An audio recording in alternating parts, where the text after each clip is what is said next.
25 বৎসর কংগ্রেসের সঙ্গে লড়াই করে মুখ্যমন্ত্রী ছিলেন মানিক সরকার। এখন সেই কংগ্রেসকেই ভোট দিলেন মানিক সরকার। এর থেকে বড় লজ্জা এবং শাস্তি আর কি হতে পারে প্রাক্তন মুখ্যমন্ত্রী মানিক সরকারের? মঙ্গলবার গন্ডাছড়া রাইম্মা ভ্যালিতে পূর্ব ত্রিপুরা আসনে বিজেপি প্রার্থীর সমর্থনে আয়োজিত নির্বাচনী জনসভায় এইভাবেই প্রাক্তন মুখ্যমন্ত্রী মানিক সরকারের বিরুদ্ধে সুর চড়ালেন বিপ্লব কুমার দেব। তার কটাক্ষ, এতদিন হাত চিহ্নের সঙ্গে লড়াই করে খুন সন্ত্রাস করে মানিক সরকার মুখ্যমন্ত্রী হতেন, কিন্তু আজ সেই মানিকবাবুই হাত চিহ্নে ভোট দিচ্ছেন। এর থেকে খারাপ অবস্থা আর কি হতে পারে? তিনি আরও বলেন, ত্রিপুরা রাজ্যে জনজাতিদের সবথেকে বড় শত্রু হল কমিউনিস্ট এবং কংগ্রেসের নেতারা।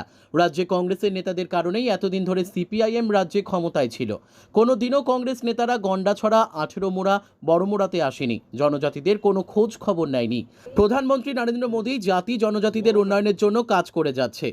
তাই আসন্ন নির্বাচনে পূর্ব ত্রিপুরা আসনের বিজেপি প্রার্থী কৃতি সিং দেববর্মাকে পদ্মচিহ্নে ভোট দিয়ে তৃতীয়বার আবারও প্রধানমন্ত্রী হিসেবে মোদীকেই নির্বাচিত করার আহ্বান জানান বিপ্লব কুমার দেব।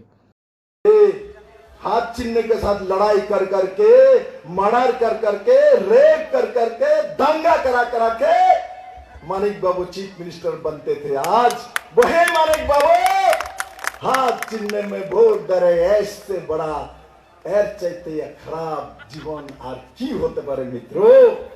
एर चाहते खराब शास्ति महाराज और की देवें। महाराज बोले हम शास्ति देंगे, हम उनको पनिशमेंट देंगे। महाराज पनिशमेंट हो चुका है, जाके हाथ चिन्ह में वोट देकर आगे पोलित ब्यूरो का मेंबर, पोलित ब्यूरो का मेंबर हाथ चिन्ह में वोट देता है। सभी पोलित ब्यूरो को वृंदा करत भी हाथ चिन्ह में वोट देगा, महाराज प्रकाश करत भी हाथ चिन्ह में वोट देगा।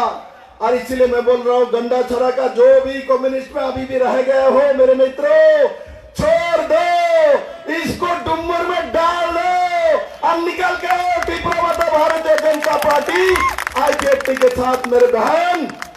Bureau report, news daily Bharat.